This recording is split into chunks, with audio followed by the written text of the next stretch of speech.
Hi there, I'm Chris May from 012. Now, we specialize in content creation, commercials, and brand maintenance. Tapestry Hall in itself is a former historic mill turned modern event space in downtown Cambridge, blending exposed bricks, soaring ceilings, industrial art, and flexible rooms that can adapt anything from intimate ceremonies to very large wedding receptions.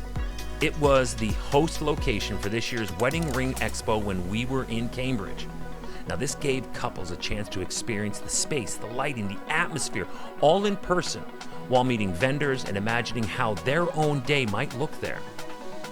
Now, what makes Tapestry Hall especially interesting is that it is not a standalone venue. It's all part of the much larger Gaslight District, a revitalized riverside hub in Galt, a very historic town in the history of Canada, I might add, that mixes heritage, architecture with restaurants, breweries, patios, public squares, and year-round programming.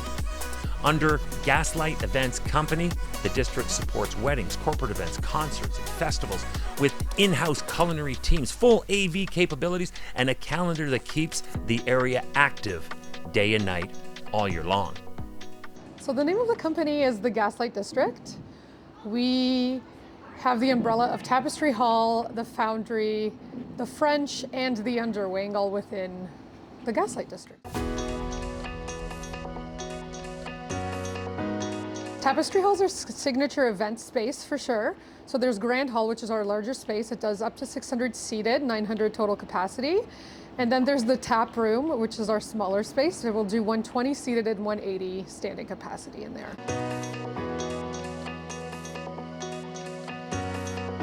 Yeah, we're pretty lucky here. We tend to do a few larger scale events for sure. We do corporates and weddings. We'll do social events. We often will use the entire space. So there will be programming done in Grand Hall, in the tap room, in the foyer, in the mezzanine, lots and lots of moving parts. So the team is definitely used to that. It's super fun for us on the planning team. It keeps us on our toes. So yeah, it's really exciting. So the Gaslight prior to what we are now was an actual foundry. So it's been here forever. We have fully renovated the buildings, but we kept it as original as we possibly could. That was super important to the developer as well. But yeah, we used to make amazing things here, and we're still making amazing memories here now, I guess. Yeah, it was 100% a conscious decision to keep a lot of elements. All of the steel beams, the wooden ceilings are all still original. We sandblasted them all. There's a lot of items that we have relocated throughout the property. So there's major focal point in the tap room, for example, that relocated.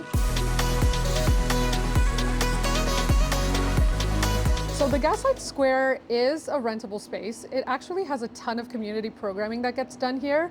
I actually help to program those things, so I'm super passionate about that. We, this year, hosted a bunch of Sunday Fun Days, what we called them, which was community programming on Sundays. We had a carnival day. We did an ice skating rink outside in the middle of the summer. There's been super fun things happening here.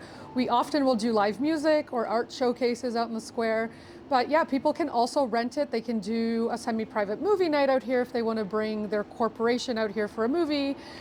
They could rent the square and have like a games night with everyone out here. They could put on a festival. We've had an SL260, which is a huge screen out here with a full concert. We've done so many things. It's super flexible. Yeah. Hey, thanks a lot, Carolina. Wasn't she awesome? So sweet. She had all the time in the world for me because she truly loved the property. She loved the history. Did you hear the way that she weaved that story about what it used to be, what it used to produce, and what it does for today? So what makes Tapestry Hall especially interesting is that it is not a standalone venue. As you heard in our discussion, it's part of the much larger, more expansive Gaslight District. Oh, and Carolina books for it all. So I was truly, really lucky to have had that much time to speak with her. Hey, while at this year's Wedding Ring Expo in Cambridge, I also got to speak with two amazing golf clubs from the Golf North family. One was Dundee Golf Club and the other Grey Silo. I also met with Glambot Canada, and as you probably guessed, I have so much to cover from the Cambridge Wedding Ring Expo. I will see you at the next booth.